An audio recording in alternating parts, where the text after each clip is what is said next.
Assalamualaikum warahmatullahi wabarakatuh. Selamat datang kembali teman-teman di channel Manusia Setengah Cuadrat. Oke, jadi setelah sebelumnya kita membahas mengenai teori di apa eh, episode yang RLHF dan juga DPO. Nah, sekarang kita akan implementasi, tapi kita nggak implementasi yang DPO, cuma yang PPO aja. Nah, jadi PPO itu ya kayak RLHF yang kemarin kita bahas. Kita punya tiga model. Model yang pertama itu baseline model yang digunakan untuk memprediksi jawaban dari pertanyaan user. Atau mungkin ngelanjutin kalimat juga bisa. Yang kedua, fine tune model ini adalah kopian dari model yang baseline tadi, tapi nanti kita akan fine tune. Kemudian model yang ketiga itu adalah si reward model yang digunakan untuk menilai apakah prediksi dari model yang kedua ini bagus atau enggak dan model yang pertama ini bagus atau enggak. Nah, jadi ini kayak contohnya this movie is, nah si GPT-2 ini digunakan untuk ngelanjutin kalimatnya. Misalkan this movie is really great atau this movie is really bad dan seterusnya. Jadi IMDb adalah dataset untuk nge-review film ya. Nanti ada rating dan juga teksnya. Kemudian ya di sini misalkan prediksi dari GPT-2 itu this movie is really great. Nanti si Distillbird nih sebagai model ketiga yang sebagai reward model nanti akan di training juga ya untuk ngasih nilai. Oh ini oke lah, ini movie-nya sangat bagus sesuai dengan misalkan ratingnya, filmnya dan jadi kita kasih reward satu. Misalkan prediksinya this movie is really elephant atau elephant ya bukan relevan ya. Gajah maksud saya. Atau this movie is really lion. Em, Movie ini sangat singa. Ini kan kalimat yang nggak masuk akal. Jadi mesti Distilbert ini ngasih nilai yang rendah ya, karena ini nggak jelas ini ngejawab apa gitu kan, atau ngelanjutin kalimat apa. Jadi dia akan ngasih reward yang rendah. Oke, beberapa dependencies yang perlu kita install yaitu dataset, karena kita perlu ini ya apa namanya ngedownload IMDb dataset itu sendiri. Nah ini saya kasih main queue biar ini apa namanya nggak panjang ke bawah log install. Ini transformer digunakan untuk ya ini ya untuk model arsitekturnya. Kemudian TRL ini digunakan untuk nge-training. Jadi di sini ada PPO, DPO uh, sudah tersedia. Jadi kita nggak perlu nge-define sendiri. Udah ada package-nya. Nah jadi kayak gini nih. Jadi TRL ini terdapat PPO trainer, PPO config, kemudian ini ya classifier-nya juga atau model si GPT-2-nya kayak gitu-gitu. Jadi di sini juga ada length sampler yang digunakan untuk ngecang ya nanti kita maksimumkan tokennya itu berapa dan minimum tokennya itu berapa. Tapi yang paling berguna dari TRL itu ya sebenarnya ini ya PPO trainer dan config karena trainer ini digunakan untuk nge-training nanti pakai PPO uh, apa ya framework ya dan juga ini ada konfigurasinya di sini. Dataset kita perlu load dataset dan transformer biasa kayak pipeline untuk manggil si bird nanti dan juga tokenizer untuk mengubah dari teks menjadi suatu token ya. Misalkan start token itu satu, misalkan I itu token ke 100 berapa gitu, kemudian the the itu karena T mungkin di token ke 10.000 berapa dan seterusnya. Model yang akan kita pakai di sini adalah yang dibuat oleh LV Vera. Sebenarnya dia itu pakai GPT-2 sih. Kita juga bisa sebenarnya pakai model aslinya GPT-2. Tapi si LV Vera ini dia sudah nge-fine tune selama satu epoch. Jadi kita pakai aja.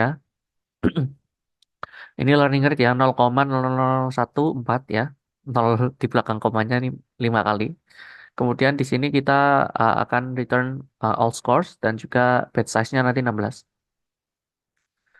Ya, jadi kalian bisa ganti ya modelnya tergantung sih kalian pengen apapun bisa harusnya di sini. Kemudian untuk datasetnya sendiri, nah ini kita akan mensaring ya, menyaring kalau karakternya lebih dari 200. Jadi karakter itu beda sama kata ya. Karakter itu kan misalkan aku itu tiga karakter kan ya. Sedangkan katanya cuma satu aku gitu. Nah kemudian di sini ada 50.000 row yang mengandung kata positif atau negatif sudah di training. Jadi kita nggak perlu nge-training ulang sebenarnya.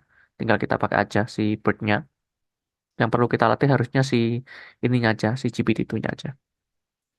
Nah, di sini kita lihat one by one ya. Jadi auto tokenizer-nya diambil dari config. Config-nya apa? Ini ya, GPT-2 model ya. Sorry, yang ini. Jadi kemudian kita padding tokennya dia disamakan dengan end of sentence token. Nah, sebenarnya kita bisa bedakan juga.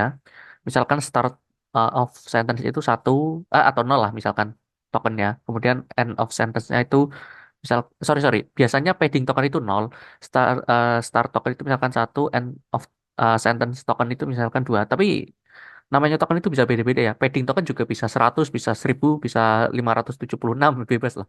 Namanya itu juga token. Tapi umumnya padding token itu nol karena biar uh, untuk inisialisasi uh, misalkan nampik array tensor itu gampang, tinggal NP zeros gitu-gitu ya.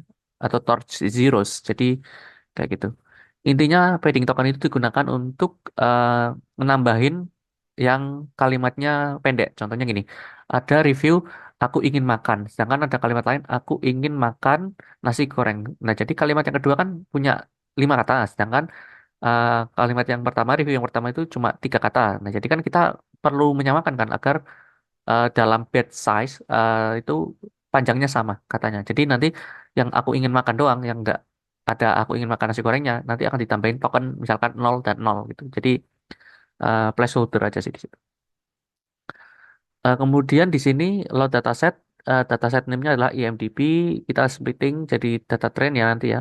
Kita ambil data train, kemudian rename column, aslinya itu dataset IMDb ini nama reviewnya, nama kolom dari reviewnya, atau sebenarnya karena dia dataset dia bentuknya dictionary ya. Jadi key-nya sendiri itu teks. Nanti kita ubah jadi review ini hanya renaming aja. Kemudian kita filter yang lebih besar dari 200. Nah, ini length sampler kita mau maksimum tokennya itu berapa? Misalkan ini 8 dan minimumnya 2. Ini argumen defaultnya, tapi nanti kita bisa ubah. Kemudian tokenize artinya kita mentokenisasi yang tadinya teks nih ya, review diubah jadi token. Nih, ya, jadi tokenizer.encode panjangnya maksimum input size tadi uh, misalkan 2 sampai 8 token gitu kan ya. Kemudian query-nya ini adalah sebenarnya si review ini sendiri. Sebenarnya kita bisa langsung pakai nih sampel review itu adalah sampel query. Jadi ini adalah text review ya. Jadi sedangkan yang ini adalah token review. Kemudian kita jalankan ini di mapping ya pakai function map. Nanti kita tinggal panggil tokenize. Kemudian di sini batch size, batch false ya, karena kita mau satu-satu tokenisasinya. Kemudian tipenya torch ya, kita nggak pakai TensorFlow di sini. Sebenarnya torch itu lebih ringan sih. Kemudian dataset build datasetnya kita panggil nih function yang kita buat. Kemudian kita bikin collator function yang di sini kita ya ini ya manggil key dan value. Oh, not defined. Kenapa? Apakah ada yang kelewat? Oh, ini belum dipanggil ya. Library-nya. Jadi di data collator ini sendiri kita ngubah dataset yang sudah kita bikin tadi ya. Nanti kita jadikan ini apa namanya? Key dan value. Ya itu emang formatnya dari PPU trainer ya. Kemudian nah ini kita lihat tadi ada query LLM modelnya GPT-2 ya yang merah ini adalah yang akan kita training ya. Nanti kita akan dapatkan respon misalkan really great ya ini. Nah, misalkan evaluation-nya ini yang tadi reward model ini sama persis kayak gambar pertama tadi. Cuma kita tambahkan satu ini contoh di sini optimization yaitu ada query dan response. This movie is itu kan query, really great itu responsnya. Active model itu adalah GPT-2 yang kita fine tune. Sedangkan LM ini adalah GPT-2 yang kita freeze, nggak kita fine tune. Nanti kan kita akan prediksi ya ini this movie is pakai yang di fine tune dan juga yang non fine tune yang pakai merah dan juga abu-abu. Nanti dilihat log probabilitasnya yang aktif model dia bisa menghasilkan reward ya ketika hasil prediksinya dimasukkan ke dalam distill bird tadi ya. Nanti dari LM, log props, nah kemudian kita hitung KL divergence-nya. Jadi KL divergence itu untuk mengukur seberapa jauh penyimpangan parameter ya antara aktif model dan juga reference model atau di sini penyimpangan rewardnya atau errornya lah intinya. Nah, kenapa? Karena gini, jadi ketika kita punya seperti yang saya jelaskan di teori ya, ketika kita punya model yang sudah di fine tune oleh suatu company yang besar ya, GPT oleh OpenAI itu kan pasti parameternya sebenarnya udah bagus banget ya. Cuma masalahnya kan kita mau nambah dataset baru untuk di training. Jadi kita nggak mau weight-nya itu terlalu berubah. Kalau bayangkan misalkan OpenAI sudah ngelatih GPT itu dengan 100.000 sorry, misalkan 5 juta raw dataset ya. Sedangkan kita ngelatih cuma pakai 100.000 dataset, itu kan perbandingannya sangat kecil. Kalau weight-nya berubah drastis, berarti kan ada yang bermasalah dalam training kita. Jadi kita nggak pengen weight dari si reference modelnya terlalu berubah jauh. Makanya kita hitung TL divergence-nya agar seminimum mungkin. Jadi ubahlah weight-nya tapi seminimum mungkin tapi impactful gitu loh. Nah, nggak perlu kita ubah banyak-banyak tapi nggak impactful. Nah, ini reward ini adalah output dari si ini ya, si Dilbert. Jadi nanti reward dan KL divergence digunakan untuk menghitung fungsi objektif ya. Atau kalau kita fungsi objektif kan dimaksimumkan. Nah, kalau kita kasih tanda negatif, kalikan minus ya, kemudian diminimumkan itu jadi loss function. Kemudian di si PPO trainer ini nanti akan nge-update cuma yang LM yang aktif model ini aja, yang reference kan di freeze. Gitu. Jadi ini sama persis ya. Sintaksnya antara reference dan model. Jadi model aktif dan reference model sama persis. Cuma nanti yang akan diupdate yang ini.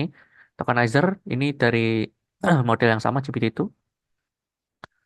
Kemudian di sini, nah ini yang eh, apa namanya inisialisasi PPO trainernya.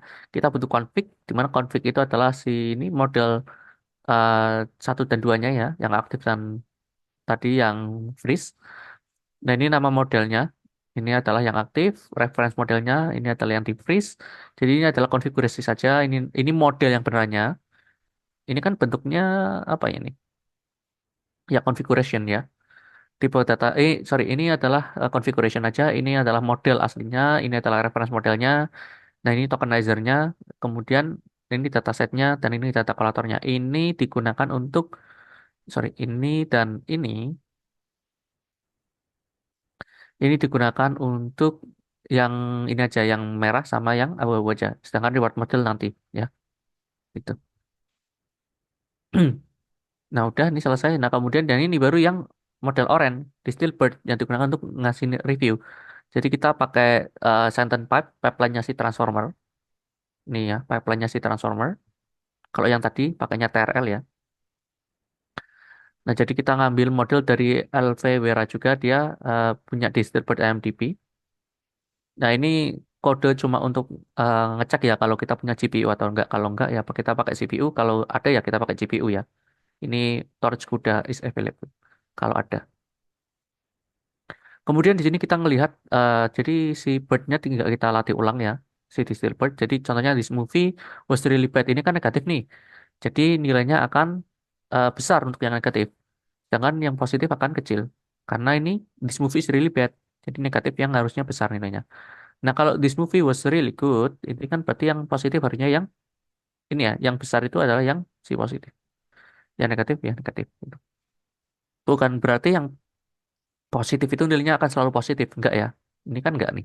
Karena yang penting adalah ketika sentencenya negatif, nilai yang tinggi itu adalah si label yang bersangkutan.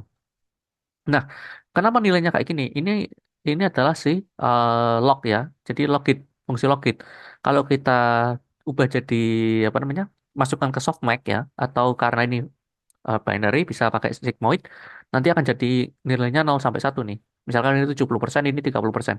Cuma kan kita nggak mau ubah itu jadi sorry, nggak mau ubah itu jadi probability, karena ini mau kita jadikan reward. Jadi logitnya kita ngambil dari ini.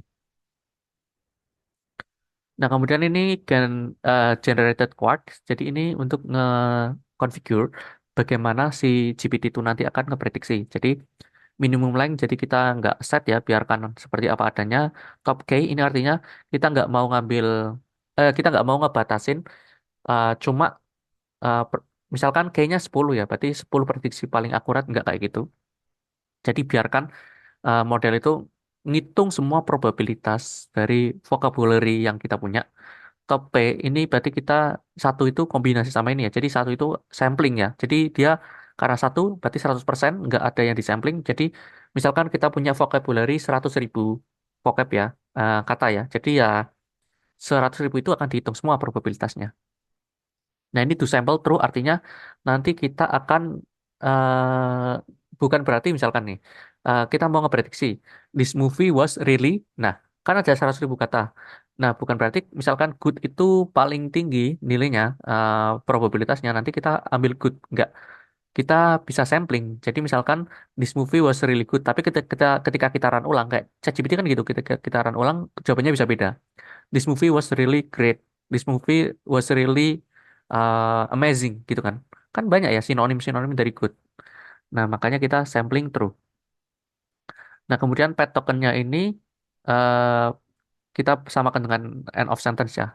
Ini jarang terjadi sih sebenarnya kita harusnya pakai padding token sendiri kayak gitu. Terus mungkin ada pertanyaan kenapa kalau true bisa jadi ini this movie was really bad dong meskipun bad itu probabilitasnya kecil. Nah, jadi nggak gitu ya. Jadi nanti tergantung ada hierarki lah. Kalau misalkan this movie was really good itu probabilitasnya misalkan 0,33. This movie was really amazing 0,23. This movie was really great itu misalkan 0,11. Maksudnya 0,11 itu 11% ya. 0,23 itu 23%, 0,33 itu 33%. Nah, kemudian bad itu misalkan probabilitasnya cuma 0,0001 atau misalkan 0,001% misalkan. Ya, jadi peluang terambilnya bad itu kecil. Nah, kayak gitu.